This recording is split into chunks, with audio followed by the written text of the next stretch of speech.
Fredrik. I'm Nicholas Hedin. I'm the CEO of Centiro. Du gillar inte kortsiktad läsning? We're cloud-based software for transportation management and logistics. God morgon. God morgon. Har vi matchande skjortor idag? We intend to be a serious player in this market.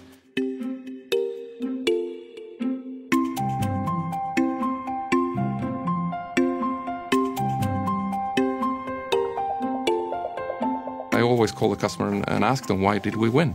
And they will most of the time say, it's about your people. It's about the way you interact with us and the feeling you create. Everything feels possible. We talk about how do we treat customers, how do we treat people that are coming new into the company. We are a team. Our culture and people in the organization are our competitive advantage. We're a technology company, and you could emulate our technology in no time these days. You could copy a lot of stuff, but you cannot copy culture that easy. Culture for me is purposeful design. It's not something you just get.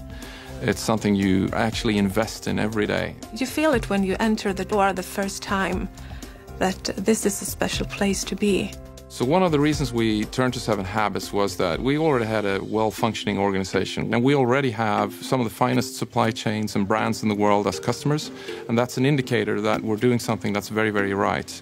But what is coming for us now is scale. Is scaling up. When you look at 7 Habits, you find that this was a framework that could create a language for us that enabled us to scale. You could cut out a lot of the unnecessary interactions in daily work by having a common language, how you prioritize and how you interact and the way you interact with others. We decided to have the workshop for 3 days outside the building. During those days, the participants got to know each other very well in a deeper level than they do at work. It was so much more than just education. It was more of an experience. I know that even if I can't solve things directly, I have the tools to be able to solve them in a while.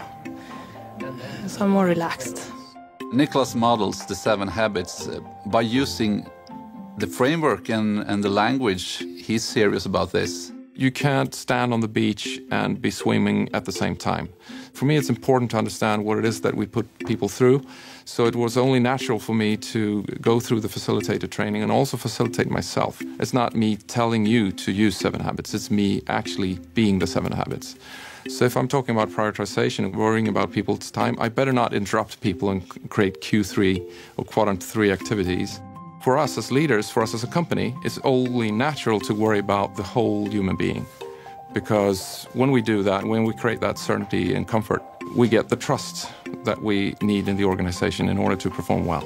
It starts with good morning. It's real simple. How are you?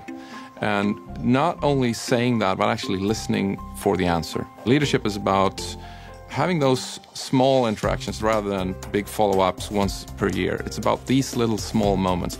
We encourage people to sit down once a week, to go through stage by stage, habit by habit, and talk to each other. And they really start to ask the questions outright. So is this important, or is it just urgent, or is it both?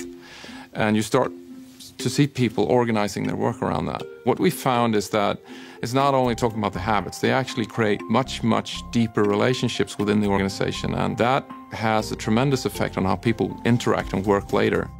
When we look at the results we get from 7 Habits, one of the things that come away from it, first and foremost, is the feeling from the employees that we invest in them. Whatever investment you make in the long run with people will make a difference.